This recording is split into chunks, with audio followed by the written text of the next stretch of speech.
Hi YouTube, it's SweetTooth1967. Today we're replacing it with Kodak heavy duty batteries.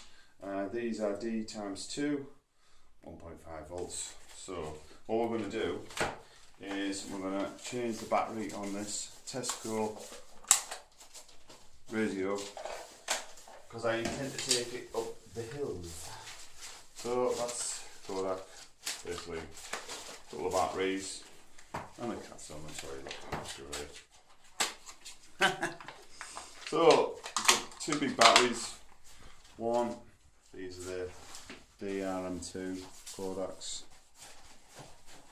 Okay. And the cat's in a little tray. So, you got the positive and the negative, so we're going to drop them in 1.5 volts, which it says 1.5 volts. Drop it in. Just slip.